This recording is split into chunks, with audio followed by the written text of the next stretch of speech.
পশ্চিমবঙ্গ প্রদেশ ভারতীয় জনতা পার্টির পক্ষ থেকে এবং আমার পক্ষ থেকে সুপ্রভাত জানিয়ে আজকের এই গুরুত্বপূর্ণ সাংবাদিক সম্মেলনে আমি বিষয়বস্তু সম্পর্কে যা আমাদের সম্মানীয় প্রধান মুখপাত্র ইতিমধ্যে বলেছেন সেটাকে একটু বিস্তারিত আকারে বলার চেষ্টা করব। প্রথমেই আমি ধন্যবাদ জানাই আমার সঙ্গে থাকা ভারতীয় জনতা পার্টির সাধারণ সম্পাদিকা প্রাক্তন সাংসদ লড়াকু নেত্রী শ্রীমতী লকেট চট্টোপাধ্যায়, আরেক সাধারণ সম্পাদিকা আরেক নেত্রী আমাদের দলের লড়াকু নেত্রী শ্রীমতী শশী অগ্নিহোত্রী, সহসভানেত্রী বোন তনুজা চক্রবর্তী মহোদয়া, আমাদের প্রধান মুখপাত্র অ্যাডভোকেট দেবজিৎ সরকার, আমাদের মিডিয়ার যিনি দায়িত্বে রয়েছেন বিশিষ্ট শিক্ষাবিদ অধ্যাপক ডক্টর বিমল শঙ্কর নন্দ এবং এই রাজারহাট নিউ টাউনের স্থানীয় বিধায়ক, যাকে আমি সব জায়গায় বলি নেতা নয় কর্মী, পীযূষ কানোডিয়া। আমরা আজকে মিলিত হয়েছি বিশ্বের সর্বশ্রেষ্ঠ লোকপ্রিয় জনপ্রিয় নেতা, আমাদের দেশের 140 কোটি মানুষের গর্বের এবং হৃদয়ের প্রধানমন্ত্রী শ্রী নরেন্দ্র দামোদর দাস মোদী, যিনি অতীতের সব রেকর্ড ভেঙে দিয়ে একটানা সর্বোচ্চ দিন প্রধানমন্ত্রী থাকার এক ঐতিহাসিক রেকর্ড তৈরি করেছেন। তার 12 বছর সম্পূর্ণ হওয়ার উদ্দেশ্যে তার জনকল্যাণ, দেশ সেবা এবং ভারতবর্ষকে পুনর্নির্মাণের ক্ষেত্রে যে অগ্রণী ভূমিকা তিনি রেখেছেন সে বিষয়ে উল্লেখ করার জন্য শুধুমাত্র 12 বছর পূরণ নয়,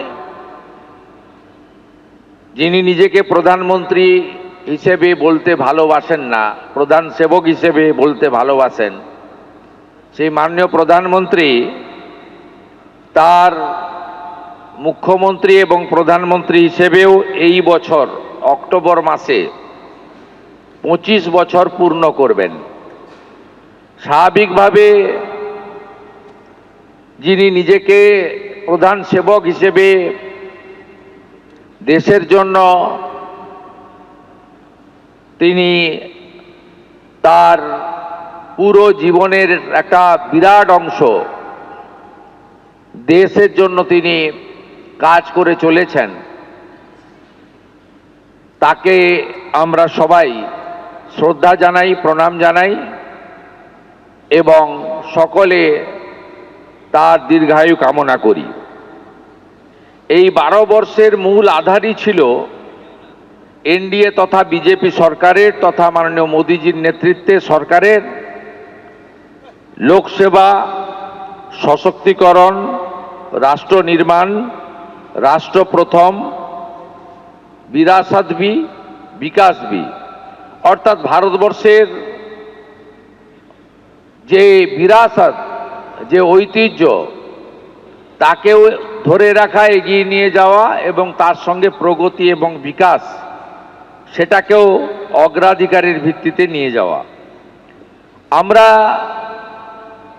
যদি রাষ্ট্র নির্মাণ এবং রাষ্ট্রকে এগিয়ে নিয়ে যাওয়ার ক্ষেত্রে তার যোগদান, অবদান এবং কৃতিত্বকে সামনে তুলে ধরি, তাহলে দেখবেন অসংখ্য উদাহরণ আমাদের সামনে রয়েছে। আমরা একটু আগে একটি ছোট্ট প্রদর্শনীর উদ্বোধন করেছি। এই প্রদর্শনীতে ওনার সমস্ত জনহিতকর, জনকল্যাণমূলক কাজ যা বিশ্বাস, উন্নয়ন এবং জনকল্যাণের ভিত্তির উপরে দাঁড়িয়ে আছে, তার সবটা দিতে গেলে আমাদের বড় মাঠে যেতে হবে। তার মধ্যেও যে উল্লেখযোগ্য বিষয়গুলো তিনি ভারতবর্ষে করেছেন, সেটা পরিকাঠামোগত উন্নয়নে হতে পারে, জাতীয় সড়ক নির্মাণে হতে পারে, রেলপথ সম্প্রসারণে হতে পারে, নতুন বিমানবন্দর নির্মাণে হতে পারে, আধুনিক মানের শিক্ষা প্রতিষ্ঠান আইআইটি, আইআইএম ইত্যাদি নির্মাণে হতে পারে, অথবা এইমসের মতো অসংখ্য হসপিটাল এবং জেলায় জেলায় মেডিকেল কলেজ নির্মাণের মতো হতে পারে। এগুলো তো অসংখ্য অসংখ্য উদাহরণ আছে। এর বাইরেও পণ্ডিত দীনদয়াল উপাধ্যায়ের যে একাত্ম মানববাদ, তাকে প্রকৃতপক্ষে কার্যকর করার কাজ মাননীয় প্রধানমন্ত্রী করেছেন। তার সময়কালে বিশেষ করে নারী শক্তি বন্দন, লাখপতি দিদি থেকে শুরু করে তার যে মূল 5টি উন্নয়নমূলক কাজ তিনি করেছিলেন, তার মধ্যে স্বচ্ছ ভারতের আওতায় দেশব্যাপী 14 কোটি শৌচালয় নির্মাণ, যা আমাদের মা বোন দিদিদের লজ্জা নিবারণের ক্ষেত্রে একটি উল্লেখযোগ্য মাইলস্টোন। দ্বিতীয় কর্মসূচিতে তিনি প্রধানমন্ত্রী আবাস যোজনা, যা আজকে 5 কোটি ছুঁই ছুঁই, সেই প্রধানমন্ত্রী আবাস যোজনার বাড়ির মালিক তিনি আমাদের মা বোন দিদিদের করেছেন। অর্থাৎ সরকার বা পঞ্চায়েতের সঙ্গে আবাস যোজনার এগ্রিমেন্ট ওই বাড়ির যিনি সিনিয়র মহিলা তার সঙ্গে হয়েছে, এটাও একটা উল্লেখযোগ্য দিক। এর বাইরেও 82 কোটি মানুষকে প্রধানমন্ত্রী অন্ন সুরক্ষা যোজনার মধ্য দিয়ে তাদের প্রত্যেক মাসে ফ্রি রেশন দেওয়া, এটাও একটা উল্লেখযোগ্য দিক, আপনারা জানেন। এর সাথে জল জীবন মিশনের নলে জল, পরিশ্রুত পানীয় জল এবং পিএম কিষাণ সম্মান নিধি, প্রধানমন্ত্রী সূর্য ঘর, অসংখ্য এই ধরনের উদাহরণ রয়েছে। সেক্ষেত্রে আমাদের একাত্ম মানববাদের সঠিক প্রয়োগ এবং নারী শক্তিকে তাদের যে প্রয়োজনীয়, যারা মূলত সংসার পরিচালনা করেন, তাদের যে মূল সুবিধাগুলি তিনি এই তার বিশ্বাস, উন্নয়ন এবং জনকল্যাণের 12 বছরে তিনি পৌঁছে, তাদের যে প্রয়োজনীয়, যারা মূলত সংসার পরিচালনা করেন, তাদের যে মূল সুবিধাগুলি তিনি এই তার বিশ্বাস, উন্নয়ন এবং জনকল্যাণের 12 বছরে তিনি পৌঁছে দেওয়ার চেষ্টা করেছেন। আমরা শুধু তাই নয়, আমাদের মহিলাদের 1/3 লোকসভা বিধানসভায় সংরক্ষণ দেওয়ার ক্ষেত্রে বলুন, অথবা নারী নিরাপত্তার ক্ষেত্রে একাধিক আইন এবং উদ্যোগ গ্রহণ করার মধ্য দিয়ে মাননীয় প্রধানমন্ত্রী ভারত মাতাকে আরো সুরক্ষিত করেছেন, এগিয়ে নিয়ে গেছেন। আমাদের মাননীয় প্রধানমন্ত্রীর সময়ে পরিকাঠামোগত উন্নয়ন, প্রধানমন্ত্রী গ্রাম সড়ক যোজনা, এই সময়কালে 4 লাখ কিলোমিটার পাকা রাস্তা তৈরি হয়েছে। অন্নদাতা কৃষকরা, তাদের জন্য পিএম কিষাণ সম্মান নিধি শুধু নয়,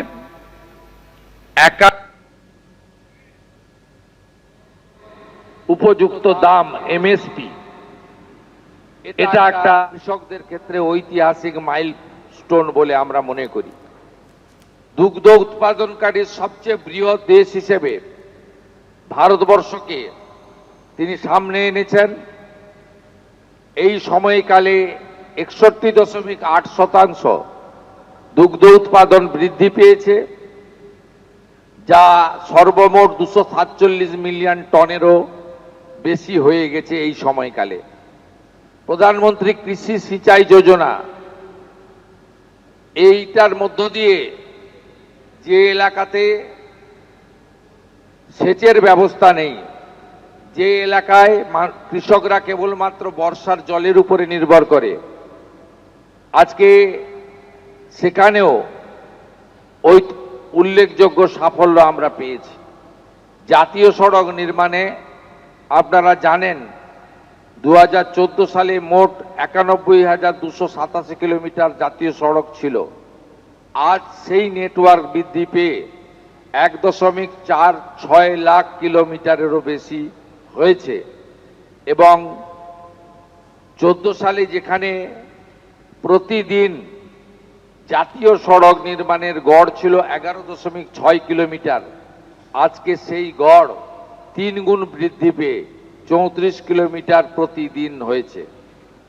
দুর্গম এলাকাগুলিতে উন্নয়ন, চেনা ব্রিজ, নতুন পাম্বান ব্রিজ এবং অটল টানেলের মতো অসম্ভবকে সম্ভব করার কাজ এই সময়কালে হয়েছে। 2014 সালে রেলের আধুনিকীকরণ একটি স্বপ্ন ছিল। ভারতীয় রেলের 99.4% বেশি ব্রডগেজ বিদ্যুতায়ন সম্পন্ন হয়েছে। দেশ জুড়ে 1317টি বেশি রেল স্টেশন অমৃত ভারত স্টেশন যোজনার অন্তর্ভুক্ত করে আধুনিক মানের রেল স্টেশন তৈরি করা হয়েছে। এর বাইরেও বিশ্বমানের মাল্টি মডাল কানেক্টিভিটি তৈরি করেছে রেল এবং বন্দে ভারতের মতো ট্রেনগুলি আজকে অত্যন্ত দ্রুততার সঙ্গে ভারতবর্ষের এক প্রান্তকে অন্য প্রান্তের সঙ্গে সংযোগ করছে। এখন অবধি 164টির বেশি বন্দে ভারতম ভারত এক্সপ্রেস ট্রেন তৈরি হয়েছে। স্বাধীন ভারতে 67 বছরে দেশে মোট এয়ারপোর্টের সংখ্যা ছিল 74টি। গত 12 বছরে মোদিজির নেতৃত্বে 90টির বেশি নতুন এয়ারপোর্ট তৈরি হয়েছে, যার ফলে আমাদের দেশে এখন এয়ারপোর্টের সংখ্যা 164 পার করে গেছে। উড়ান যোজনাতে আজকে সাধারণ মানুষ, প্রান্তিক মানুষ, আজকে যারা লো ইনকাম গ্রুপ, তারাও আজকে প্লেনে চড়তে পারছেন, যেটা বিগত দিনে ধনীদের ক্ষেত্রে একটা ব্যবস্থা ছিল যাতায়াতের, সেই ব্যবস্থা সাধারণ মানুষের কাছে প্রধান সেবক হিসেবে মোদিজি তৈরি করেছেন। প্রযুক্তি থেকে জনকল্যাণ, ইজ অব লিভিং, সহজ জীবনযাত্রা, ইজ অব ডুইং বিজনেস, আমাদের ভারতবর্ষে এই মুহূর্তে 142 থেকে লাফিয়ে সেটা 63তম স্থানে চলে এসেছে। প্রধানমন্ত্রী গ্রামীণ ডিজিটাল সাক্ষরতা অভিযান অথবা উত্তর ভারতের বিকাশ, দিল এবং দিল্লি উভয়ের কাছাকাছি আমরা আজকে পৌঁছে যেতে পেরেছি। এর বাইরেও ডিজিটাল পেমেন্ট এবং অর্থনৈতিক শক্তি, এর ফলে স্বচ্ছতা এসেছে। সাধারণ মানুষ, প্রান্তিক মানুষকে অর্থনৈতিকভাবে বিপর্যয়, অর্থনৈতিক প্রতারণার হাত থেকে তারা মুক্তি পেয়েছেন এবং আমাদের ডিবিটি ব্যবস্থার মাধ্যমে, ডাইরেক্ট বেনিফিট ট্রান্সফার সিস্টেমের মাধ্যমে অধিকাংশ সামাজিক কর্মসূচি সহ তাদের যে অধিকার, সেই অধিকার কার্যকর হয়েছে একটি স্বচ্ছতার ব্যবস্থার মধ্য দিয়ে। উৎপাদন এবং কর্মসংস্থান, আত্মনির্ভর ভারত, এক্ষেত্রে মার্চ 2026 পর্যন্ত প্রোডাকশন লিঙ্কড ইনসেন্টিভ যোজনায় 20 লাখ কোটি টাকারও বেশি রেকর্ড বিক্রি নথিভুক্ত হয়েছে। পিএলআই যোজনার সবচেয়ে বড় সাফল্য, এটি আমাদের দেশের যুবকদের জন্য 12 লাখেরও বেশি নতুন কর্মসংস্থান সৃষ্টি করেছে, যা লক্ষ লক্ষ পরিবারের মুখে হাসি এনেছে। গত 1 দশকে মেক ইন ইন্ডিয়া, উৎপাদন ভিত্তিক সাহসী সংস্কার, দূরদর্শী নীতিকে ভারতকে একটি বৈশ্বিক উৎপাদন কেন্দ্রে পরিণত করেছে। ভারতে ইলেকট্রনিক উৎপাদন 2014-15-তে যেখানে 1.9 লাখ কোটি টাকা ছিল, সেটা বেড়ে আমাদের 24-25 অর্থবর্ষে 11.3 লাখ কোটি টাকায় পরিণত হয়েছে। সেমিকন্ডাক্টর ম্যানুফ্যাকচারিং ইকোসিস্টেম 1.6 লাখ কোটি টাকার বিনিয়োগ প্রতিশ্রুতি সহ 12টি প্রকল্প মঞ্জুর করেছে ভারত সরকার, এবং মেক ইন ইন্ডিয়া চিপ পুরো বিশ্বকে শক্তি দেবে। ভারত আজ বিশ্বের দ্বিতীয় বৃহত্তম মোবাইল ফোন প্রস্তুতকারক দেশ। যেখানে 2014 সালে আমরা 90% মোবাইল আমদানি করতাম, আমাদের মোবাইল উৎপাদনে 163 গুণের অভূতপূর্ব বৃদ্ধি ঘটেছে। যেখানে 300টির বেশি ইউনিট কাজ করছে, যা 2014-তে মাত্র 2টি ইউনিট ছিল। এই রকম স্টার্ট আপ সংস্কৃতি ও পরিবেশ সেক্ষেত্রে সহ প্রতিটা ক্ষেত্রে আপনারা যদি দেখেন, মাননীয় প্রধানমন্ত্রীর নেতৃত্বে ভারতবর্ষ দ্রুত বিশ্বকে নেতৃত্ব দেওয়ার ক্ষেত্রে এবং বিশ্বগুরুতে পরিণত হওয়ার ক্ষেত্রে অনেক ধাপ এগিয়ে গেছে। 50% বিদ্যুৎ উৎপাদনের লক্ষ্যে নির্ধারিত সময়ে 5 বছর আগেই অর্জন করেছে। ভারত এখন পর্যন্ত অজীবাশ্ম জ্বালানি উৎস থেকে মোট 283.46 মেগাওয়াট